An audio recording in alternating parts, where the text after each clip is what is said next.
Last time on Four Nights at the Apocalypse, Mertyl and Sixtus travel to see their father in hopes that they can obtain the legendary drug of yore. However, to their shock, Harlequin has gifted the valuable drug to Nasiens in hope that it will awaken the Knight of Prophecy that is Percival. But King's decision has left both Mertyl and Nasiens furious. Mertyl flees in anger at his father's favoritism for the newcomer, while Nasiens berates King for not giving him the drug earlier after 2 years and for not giving this very valuable drug to his own son Mertyl. But the adopted human's despair has gained the attention of Kilbagan, and in hopes that this could be Camelot's ticket into the realm. We open up chapter 143 with King and Deanne holding baby Mertyl. Oh, that's sweet. With the title called Tragedy. So we're off to a very good start. Mertyl is outside the realm and he lashes out with a fairy whip, screaming, "Why?"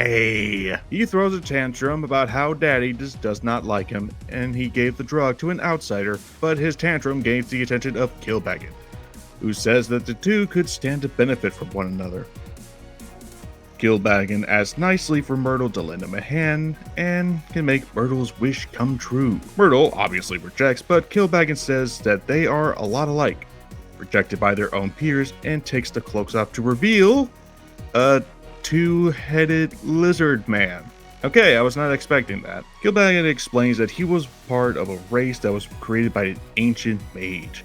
They were feared as descendants of dragons, but now are just seen as ugly monsters. Kilbagan was rejected by his own kind, seen as a freak who knows magic, yet Arthur was able to see the value in him and offered him shelter in Camelot. Mertyl finds this hard to believe since Arthur hates any other race that isn't the humans, but is retorted with that he hates the major races, as in the ones who get humans involved in their wars.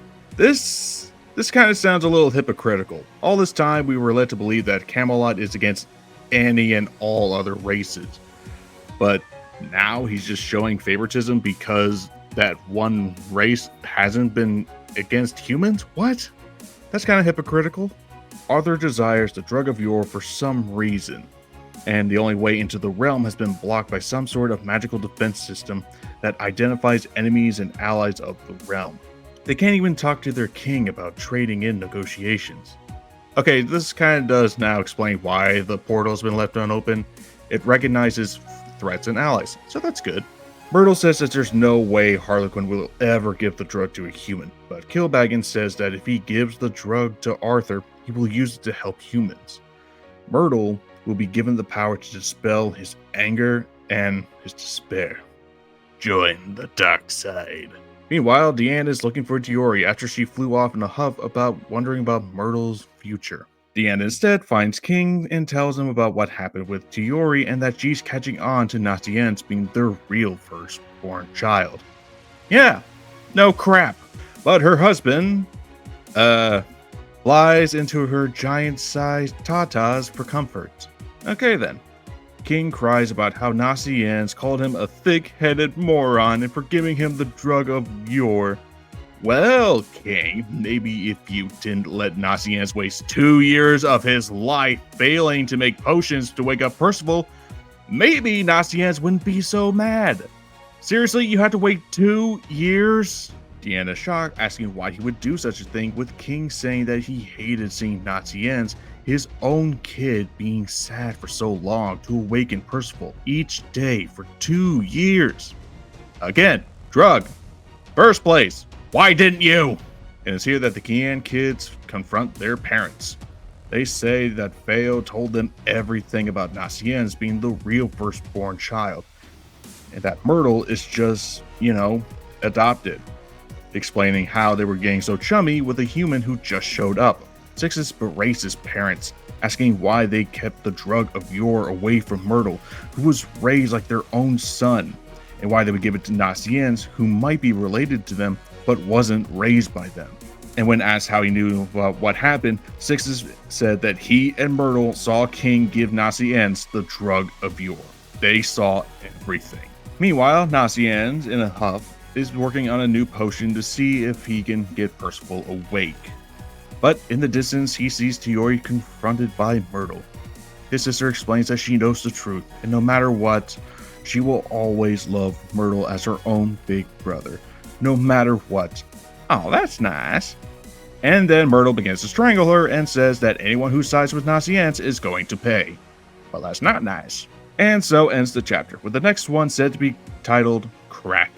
Pardon my lackluster hype, but It's so boring. Nakaba has just been dragging out the family drama, the whole Nacience reveal hype, and just this whole arc as a whole. I was so excited for in the beginning, but now it's been dragged out for so long, it's boring. We know what's going to happen. We know the reveals. We just... everything's been dragged out for so long that this arc is becoming mid. It's boring. I think it's time we finally get back to the 4 knights. You know, the titular characters. How long has it been since we saw these characters in action? All we've been seeing is just Percival's lifeless corpse. Where's Tristan? Where's Lancelot? Where's Gawain? We seriously been spending months with King and his family, which I was excited for, but the way he's been dragged out, the hype is gone. And speaking of his kids, only half of them are getting the proper screen time and development. The others are just there. They're just there and doing nothing. Maybe in the next chapter with Mertyl, we could see the rest of their potential and what's going to happen. What are their powers? What can they do? We know that Sixtus is able to manipulate a fairy sword, just like a spirit spear.